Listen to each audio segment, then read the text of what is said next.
Hello, I'm David Knight, Senior Church Buildings Officer, Cathedral and Church Buildings Division. I'm looking forward to speaking to you today about why we have a Church Buildings Council and some reflections on good practice for DACs, and to taking questions and discussing this with you either when we meet at the end of April or some other convenient time. Please just reach out and get in touch with me. So why a Church Buildings Council, a national body for church buildings? An authoritative voice of policy and guidance to speak nationally for the church, for the churches, in areas where DACs collectively have a view on, but as 42 different voices would find hard to represent. A central body to provide support and events and training and specific advice, and also to reflect that some things are just better done nationally, whether it's engagement with the amenity societies or provision of the online faculty system. A big part of the council's work is providing guidance to support parishes in the care of their buildings and to support DACs, to support legislative process, to see that people who want to find out how to do something well can find the guidance to do it well, to see the types of policies and precedents the Church Buildings Council is putting out, and also to be present when discussions are made about legislation which will affect net buildings, particularly things like the faculty rules and faculty jurisdiction, so that what is produced by Synod as rules for us is something that can be worked with and the DACs will be able to support and make happen. Casework is a big part of the DAC day and week and a lot of your work. It is some of the council's work and for some of our officers a lot of their work, but a lot of it we recognise as a DAC matter and see our role as really being a partner with you in that to help you do that work well and to be there where a case requires consultation with the Church Buildings Council. You, as a DAC, have got provisions to delegate work to your officers, and I encourage you, if you don't have a delegation policy, to invent one. If you do have one, to make sure it is meeting your needs. So when to consult the Church Buildings Council? Headlines are significant impact on significant fabric and the conservation of historic items and new art. The council, however, can go beyond these sort of traditional conservation heritage bases for consultation and is happy to hear about things where there's, for example, a strong missional need, a sensitive context, including a sensitive pastoral context, if there's something novel, something new being proposed, where you need to find someone who's perhaps heard of it, just hasn't been to your diocese yet, but it might be known about elsewhere in the country or by one of our members. And when to consult us? Well, when we can say something useful, when people are still listening, and where what consultees say can make a change to what the parish does. So definitely, as in the rules, before the DAC gives its notification of advice, but when there is enough out there to understand what is proposed so that we can make sure we're commenting on what it is the parish wants to do, because that's been properly understood. So when there are some statements and where there are some sketches. Sometimes, of course, there'll just be widely differing views about something, and that also is a good opportunity to bring in the council, to bring a fresh perspective, perhaps a new way of framing the discussion to help move it forward. You can consult us either through the online system, where there's a button functionality for that, or through our consulting email address, ccpconsultchurchbuildings@churchbuildings.org. And when you've consulted on something large, something significant, you will probably come to site to see it with a Church Buildings Council member and an officer, and ideally meet other people at the same time who are also involved in the proposals and in the projects so we can discuss them together. Other types of casework the Church Buildings Council does is reports. One of them are church buildings reports on churches being considered for closure, traditional role we've had for about 52 years now, and some of you will have met us in this role.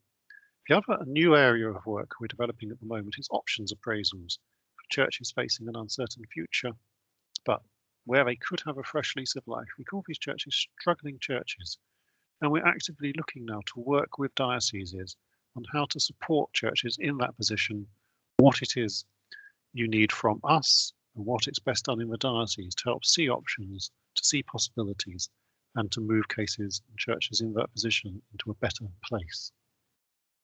And so, what does a good DAC achieve? Final part of this presentation you're watching at the moment. I think a DAC will achieve good support for its parishes. So parishes feel the DAC is there to support it. Doesn't mean the DAC is there to agree with it.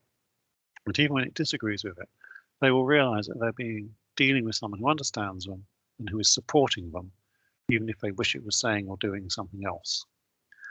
The DAC will have motivated and engaged members and advisors who will be properly responsive, properly engaged with what is asked of them, and able to give DAC secretary and other staff what they need in terms of architectural, technical, and other advice to help you as a DAC secretary to do your job. Also, the DAC will give a clear contribution to the diocese to be seen to be supporting diocesan aims and ambitions, and not in any way working against whatever the big strapline of your diocese is at the moment, but helping churches do that and showing them to be working with the diocese to achieve its outcomes through its buildings as much as through its ministry and its people. But also for DAC to have a sense of accountability for its advice, which also is a good way of the DAC being properly supported. If a parish challenges this advice, if it's accountable, it'll probably be in a much better position to be supported and feel that advice isn't just going to be undermined, but rather owned by the diocese as produced by one of its bodies.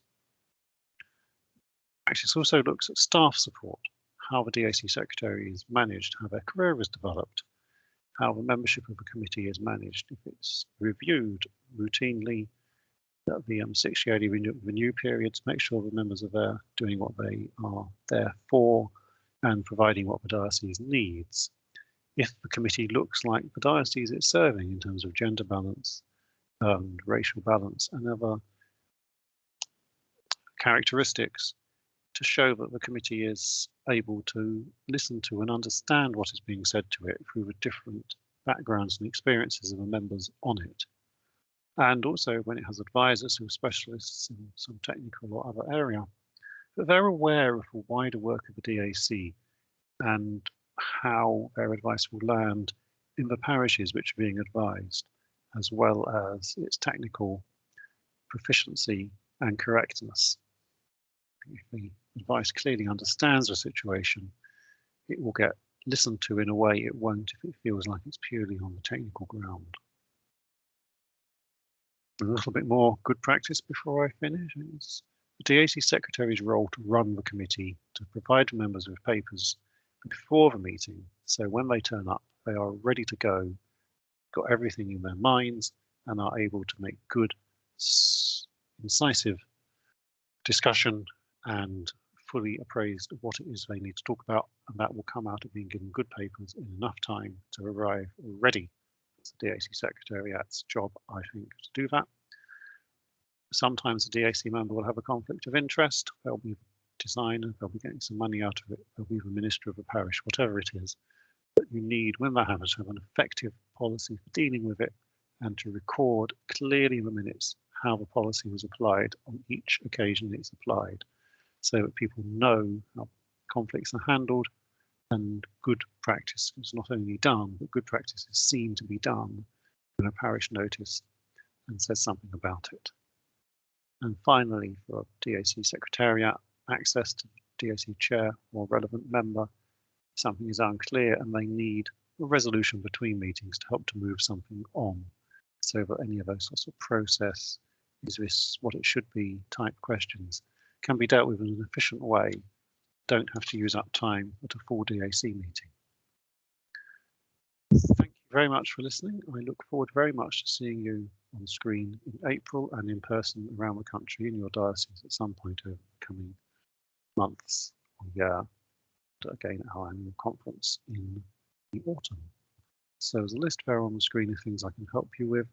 I really do look forward to hearing from you, opportunities to visit you on your home turf and see what's going on, and where it's relevant for my knowledge to get involved in some technical areas for you where it's my area of expertise, and to support you in your daily work as well as with your broader policy and other visions. So thank you very much for listening and for your time.